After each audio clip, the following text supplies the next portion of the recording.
How is America continuing to build all these ridiculous ass apartment complexes, but charging almost $3,000 for one bedroom? We will never have affordable housing in this country again because people have built their wealth on real estate. People will need to lose their homes, lose their investments, lose value in the homes in order for us to have affordable housing. And this is Y'all, let me tell you one thing. If you are about to rent an apartment building, a luxury one, a casual one, whatever, and it is managed by Gray Star Management, run. Do you think it's bizarre that my landlord just sent me my security deposit back with a cleaning fee taken out of $188 and included an invoice from a cleaning service?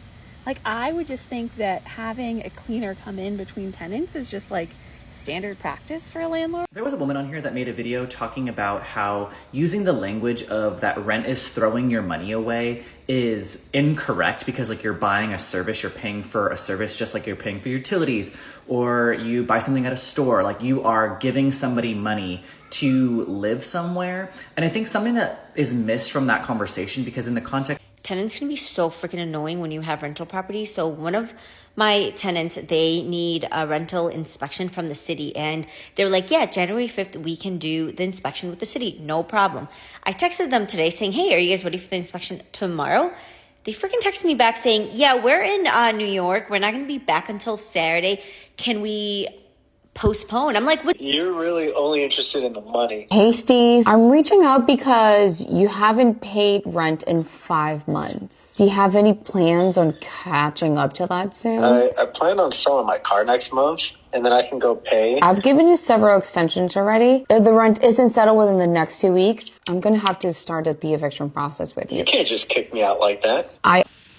So I live in an apartment that was recently bought out by Greystar, the big company that I guess buys a lot of apartments and manages them and runs them. And during that same time, the new management took over, okay? There was this new manager. I guess the other two workers stayed the same, but there was now like a manager in this like big office, okay? When this management took over, I was living in this apartment for probably like 2-3 months at this point, and then the first like water bill rolled around, okay? Also, I live in Houston, Texas. The summers are really freaking hot, and so the energy bills, especially if you have an older apartment, are super, super high. By that, I mean like $200+. And so as soon as I see the first water bill, when I tell you how mad I was, guys, the water bill was $150. Like water and sewer. $150 for 1 month. 1 month. It said like $50 for the water, $50 for the sewer. I moved into a place that I can't afford, and now I'm stuck. I recently moved into a luxury apartment, and though it is nice and I like it and all these other things, I realized that I can't afford it.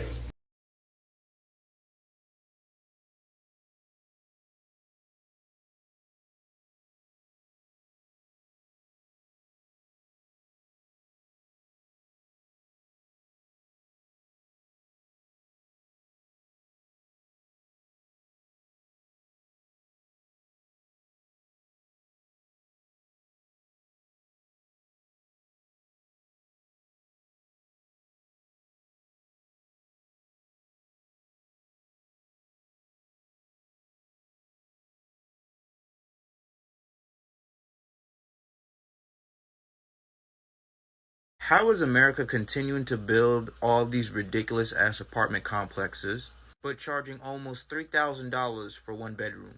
And who in the hell are affording to move into these ridiculously high, overpriced, expensive apartments? The national average salary is like $55,000, something like that. I'm not the best at math, but 56,000 divided by 12 is like $4,600 a month.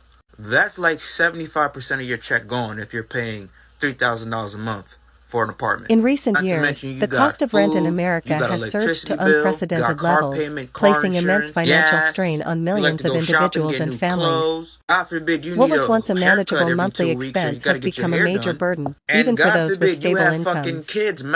From sprawling metropolitan areas to smaller cities and suburbs, The rising Income cost of earner housing is cannot reshaping where and afford how people these live. overpriced ass This growing apartments. So affordability who the crisis fuck are they reflects a building these complex web apartment of complexes economic, for? And social, what makes it and even more political hilarious, factors, every single including fucking year, housing these greedy shortages, ass stagnant landlords wages, and continue high to demand in increase key the rent. markets So that have pretty made soon, securing if you haven't affordable already, rent an we're going to be seeing increasingly difficult $4,000, challenge across the country. $5,000 a month apartment complex prices. And my question is, why do they keep getting away with this?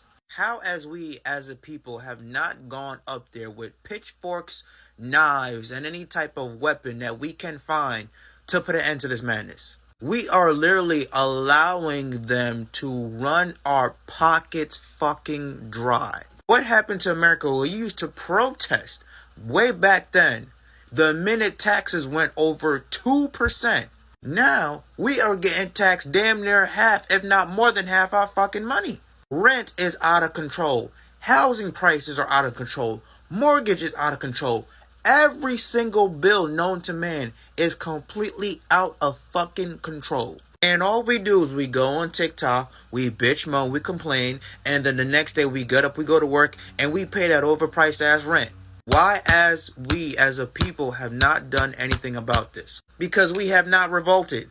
Us not revolting means that these landlords will continue to increase the rent every single year. Us not revolting means that these developers will continue to buy up a whole bunch of land, knock down these trees, and build overpriced ass apartment complex on top of apartment complex on top of apartment complex. Us not revolting will lead to housing prices continuing to skyrocket, mortgage rates continuing to skyrocket, and everything else known to man to live continuing to skyrocket. As much as this problem is corporate greed, another half of this problem is us not fucking revolting and taking a stand against these corrupt, greedy motherfuckers. We, as a people, have allowed them to get away with so much shit, they have become borderline unstoppable. And it's sad to say, but I think there's no coming back from this. So most landlords do not want long-term tenants. And because I know exactly how this godforsaken app works, yes, it is very possible that your Aunt Miriam down the road who rents her garage apartment is an exception to this rule. However, generally speaking, this is the case. And why is this? Because even though renters need a lot more protections from the law, in general, in most states, there are laws in place that prevent landlords from raising rent over a certain percentage per lease, as long as that lease is being maintained and repeatedly signed by the same person or the same people. They can only increase your rent if you're going to re-sign a certain amount. For example, before I moved into this unit, I was in my old unit for almost 4 years. And each year my rent went up about $150. While at the same time, the exact same type of unit was being listed on my leasing company's website for over $400 more. So after an X amount of years, that starts to cut into a leasing company or a landlord's profit margins. Oh no, a tragedy. So ideally, a lot of landlords and especially leasing companies want tenants there for maybe 3 to 5 years. And that's why you see so many examples of when a new person or a new company takes over an apartment complex, those landlords and those companies are intentionally trying to get those people who have been there 15, 20 years out because they have controlled leases with very strict laws over their rent. Do you think it's bizarre that my landlord just sent me my security deposit back with a cleaning fee taken out of $188 and included an invoice from a cleaning service? Like, I would just think that having a cleaner come in between tenants is just like standard practice for a landlord and part of their responsibilities. I don't think that should be coming out of my security deposit. I'm very confused. She did text me. I moved out 2 days early and she did text me then and said the fridge hasn't been scrubbed clean, which I did wipe it out, but no, I didn't do a deep cleaning. And so I texted her back and I said, okay, I can come back and do a more thorough job, no problem. And she said, don't worry about it, I'll get a cleaning service, which I took to mean as like, no big deal, I'm getting a cleaning service anyway, so don't worry about it. Not no big deal, I'm gonna end up footing the bill for this cleaning service. So like, I would have gone back and done it for free had I known that was the situation. I also am like not a dirty, messy person. I cleaned that place regularly. I never had a single problem. I never reached out to her for anything. And I am just very baffled by this. Let me know what you think. We will never have affordable housing in this country again because people have built their wealth on real estate. People will need to lose their homes, lose their investments, lose value in the homes in order for us to have affordable housing. And this is a rough conversation to have because we all have friends who have invested in real estate. Our parents own homes. Our grandparents own homes. We're all being taught to build wealth through real estate, but that directly leads to the housing crisis that we have already arrived at, that we've been at for over a decade. I remember growing up seeing Fox News talking about class warfare, but it's like, we working class people, the ones who are the have-nots, we did not ask for class warfare. We asked for our fair share. You took it all. So now if we have to take it back, like, yeah, that might lead to some class warfare. But really, whose fault was that? Like, whose fault was that? And it's not even the people who wanted to invest in real estate. Like, why is there no government national housing option for people who just want a $90,000, $100,000 home? And you might be saying, oh, that's a shack. It shouldn't be. It shouldn't be. The cost of materials to build a home, the land to build a home, not that expensive in a lot of places. In a lot of places it is. But like, we have to be honest about this. Like, when we're all talking about like, yeah, let's like build wealth and build triplexes and rent out things, like, you want to be a landlord? You want to hoard land when you know people can't afford housing, when there's homeless people everywhere? Like, I understand. Like, we're worried. We don't have generational wealth to pass on. For sure.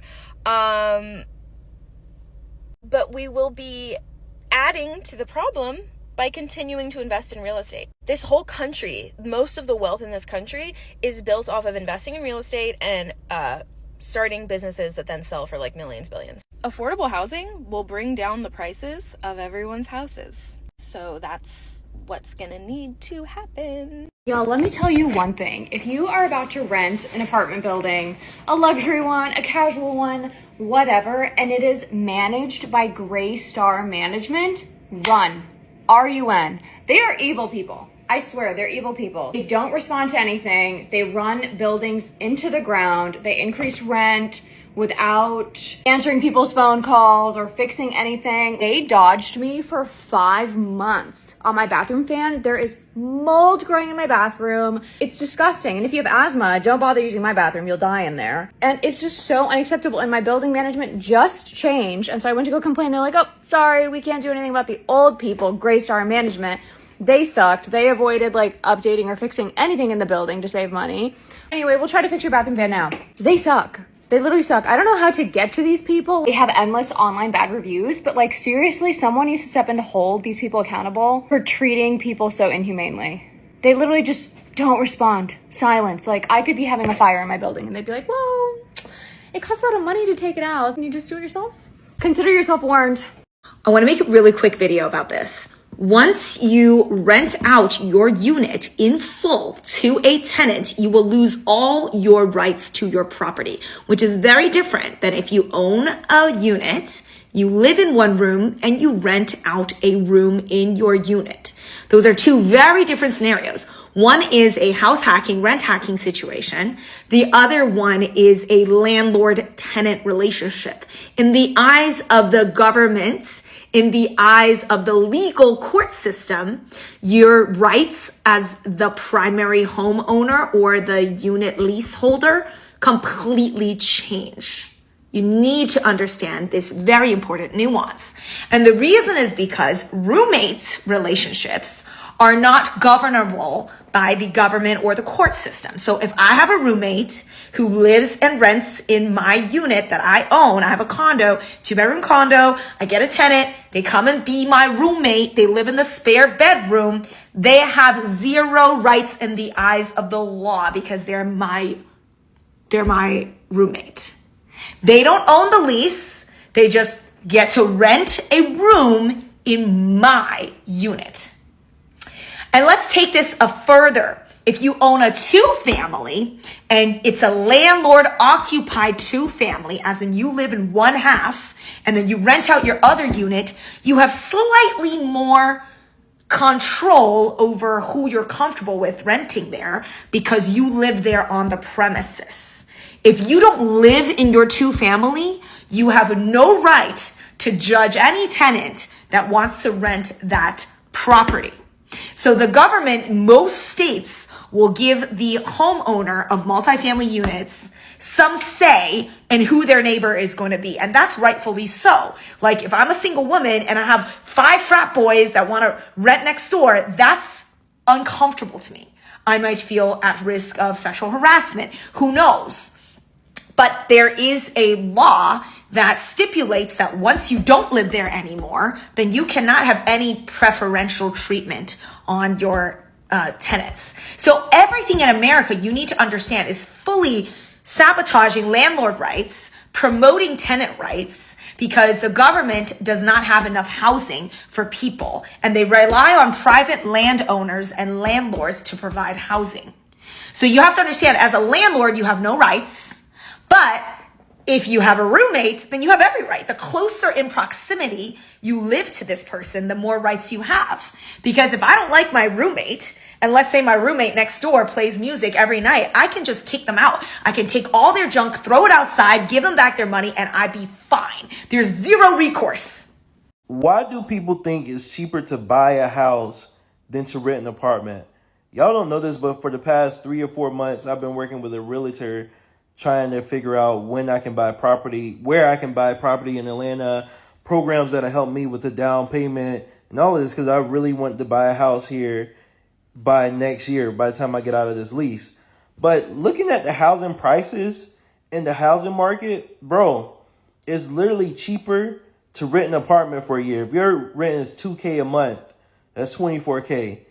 I think to buy just a house here, like a regular house that you're going to have to fix up, you probably spending $300K for something nice, and it's not going to be in a good neighborhood like that. And you got to put 10% down, which is $30K. And then the programs that are able to help me, HFA or whatever, they give you upwards to $20K. So you still got to put $10K down. By the time you rent an apartment, it's only $24K a year, which, I mean, where else can you stay and save up $24,000? It's hard in this economy. And I've had people telling me, like, nah, like, I bought a house. Like, this one guy commented on my YouTube, and he was like, I'm 60 years old. I bought a house in Midtown Atlanta 30 years ago. Bro, do y'all realize 30 years ago, even 10 years ago, the cost of living is not the same as it is now? Like, I'm just tired of people saying, I would not pay $2K, $2,500 a month in rent. I would rather buy a house. Bro, do you know what you have to go through to buy a house? Do you know the inspection, shit you probably gonna have to fix, buying an older house? Because for the prices that y'all are thinking that people can afford a house for, it's not gonna be a new build. I'm sorry, not in Atlanta. But yeah, before you guys just be like, it's cheaper to buy a house. Yeah, the mortgage may be $1,500 versus paying $2,500 for rent. But the shit you got to go through to get to the point of having that mortgage is crazy. And don't even count HOA in there. HOA fees can be upwards to $1,000. Like, I just really want people to think. And if you have advice on how I can get a home, please comment down below. Please DM me and text me, because I'm trying to get a home next year. I'm getting all my debt and finances in order this year so I can do it. But yeah, that's my little TED talk. Tenants can be so freaking annoying when you have rental property. So one of my tenants, they need a rental inspection from the city. And they're like, yeah, January 5th, we can do the inspection with the city. No problem. I texted them today saying, hey, are you guys ready for the inspection tomorrow? They freaking texted me back saying, yeah, we're in New York. We're not going to be back until Saturday. Can we postpone? I'm like, what do you mean? You picked this freaking date. And if I try to postpone it, the city will fine me. So it's just like, what do I do? So dealing with tenants is another area where I'm just like, should I just sell these properties and put it into the stock market? Believe it or not, there are still some people that are wanting to buy a home and forego their inspections. I've seen it on the listing side, and it totally blows me away.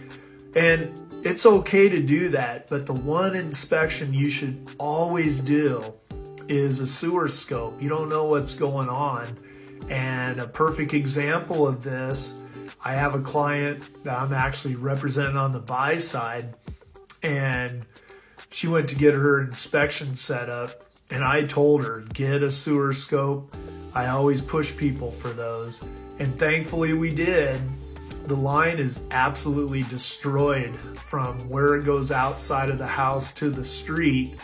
And anyway, had somebody bought that house without doing the sewer scope, they wouldn't have been able to live in there long because of the amount of damage to the line. This house was vacant for a while. So anyway, keep that in mind when you're looking at purchasing a home. And even if you are trying to get that deal and forego an inspection, always say you'll at least do a sewer scope.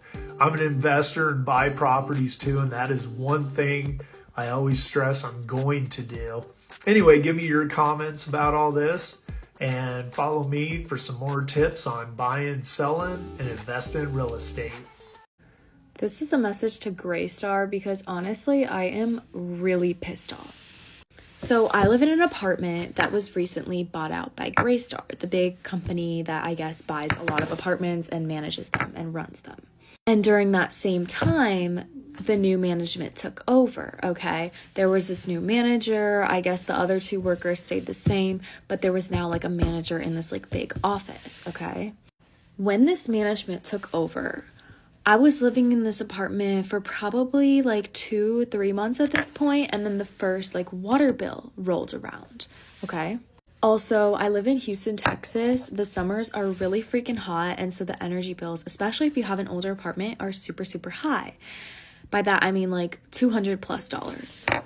And so as soon as I see the first water bill, when I tell you how mad I was, guys, the water bill was $150, like water and sewer. $150 for 1 month. 1 month. It said like $50 for the water, $50 for the sewer. There were like some trash charges added in there, which I already paid $30 a month for valet trash. Like there shouldn't be any more trash charge. Like it was just absolutely insane. And so I go to the office. Okay, I am one to be like super, super chill about problem. Like I'm not a Karen. Okay, I do not come and yell at people about this type of stuff, especially since it's not their problem. And I know like it's not her fault. I just wanted to ask like why the water bill was so high. And I just want to know, who the fuck came up with the whole, when it's time for you to renew your lease, your rent automatically goes up at least $150, $200. Like, what's up with it? Who came up with that? Because I don't even understand. Like, if y'all have a good renter's relationship, why would you fuck that up? Like, you got a good renter. Like, apartments just greedy as fuck. Houses just greedy as fuck. Just greedy. And then when y'all ain't got nobody to fill all these vacant ass homes, you know, like...